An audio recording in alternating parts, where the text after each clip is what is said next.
वाल्मिक कराडला फासावर लटकवेपर्यंत शांत बसणार नाही. राष्ट्रवादीच्या नेत्याने केला पण. कृष्णा आंधळे जिवंत आहे का, व्यक्त केली शंका. बीड जिल्ह्यातील मस्साजोगचे सरपंच संतोष देशमुख यांची गेल्या वर्षी 29 नोव्हेंबर रोजी अपहरण करून अत्यंत निर्घृण हत्या करण्यात आली होती. याविषयीचे व्हिडिओ आणि फोटो समोर आल्यानंतर महाराष्ट्र हादरला. मानवतेला काळीमा फासणाऱ्या या घटनेतील कृष्णा आंधळे हा आरोपी वगळता इतर आरोपींना अटक करण्यात आली आहे.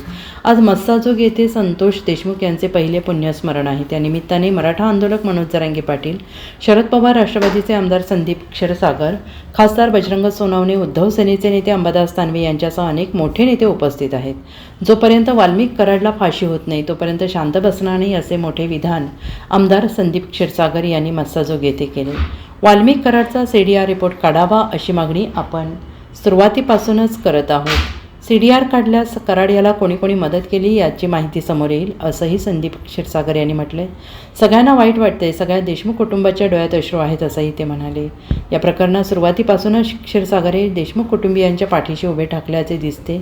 केज तालुक्यातील मस्साजोगचे सरपंच संतोष देशमुख यांचे अपहरण करून अत्यंत निर्घृण खून करण्यात आला तेव्हापासून सर्व आरोपी फरार होते.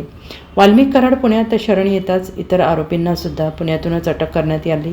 पण कृष्णा आंधळे अद्यापही पोलिसांच्या हाती लागलेला नाही. तो कधी नाशिकमध्ये दिसला, कधी पुण्यात दिसला, अशा अफवा उठत राहिल्या, पण त्याला अद्यापही पोलीस अटक करू शकलेले नाहीत. त्याने पोलीस यंत्रणेला खुले आव्हानच दिलेलं आहे. दरम्यान फरार आरोपी कृष्णा आंधळे हा जिवंत आहे की नाही याबाबत आमदार क्षीरसागर यांनी शंका व्यक्त केली आहे. तुम्ही जर परिस्थिती बघितली आणि त्यांच्या कुटुंबाच्या डोळ्यामध्ये सर्वांच्या आज डोळ्यात पाणी आहे, सगळ्यांनाच वाईट वाटतं या विषयावर. या न्यायाच्या लढाईमध्ये तुमचं देखील खूप मोठं योगदान होतं. न्यायाच्या लढाईमध्ये तुमचं योगदान होतं. अनेक वेळा तुम्ही अधिवेशनात देखील हा मुद्दा मांडला. मात्र आज हवा तितका न्याय ज्याला म्हणतो आपण, फास्ट कोर्ट असेल किंवा एक आरोपी अद्याप फरार आहे, नेमकं याचं अपयश कुणाचं आहे? एक आरोपी आज सुद्धा फरार आहे. मी मागच्या वेळेस बोलताना म्हणलं होतं तो जिवंत आहे की नाही आहे.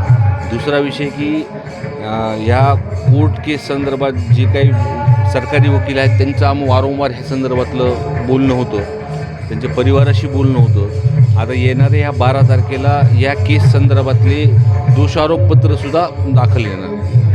मात्र एकंदरीत जर बघितलं तर या संपूर्ण प्रकरणामध्ये इतर जे आरोपीला सहकार्य करणारे जे आरोपी होते त्यांना सहारोपी केलं गेलं नाही किंवा इतर जो तपास आहे तो देखील झाला नाही. त्याच्या कुटुंबाच्या मागण्या होत्या, त्या मागण्यांकडे मी आत्तापर्यंत जेव्हा वाल्मिक कराड फरार होतं मी त्यावेळेससुद्धा प्रत्येक बाईटमध्ये हा विषय बोललो होतो की जे CDR आहेत तो तपास काय, जे त्यांना त्यावेळेस संरक्षण देत होते, ते फरारी असतानामध्ये कुठं त्यांना थांबवलं होतं, त्यावेळेस तर त्यांचं CDR रिपोर्ट काढला मोबाईलचं, तर सगळ्या गोष्टी समोर येतील. अजून त्यांच्या न्यायाच्या लढाईमध्ये तुमची भूमिका कशी असणार इथून पुढे?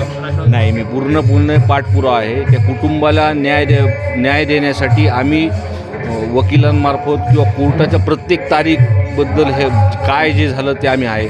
जोपर्यंत त्या वाल्मिक कराडला फाशी होत नाही तोपर्यंत आम्ही शांत बसणार नाही. Bureau report, SBN Marathi, Beed.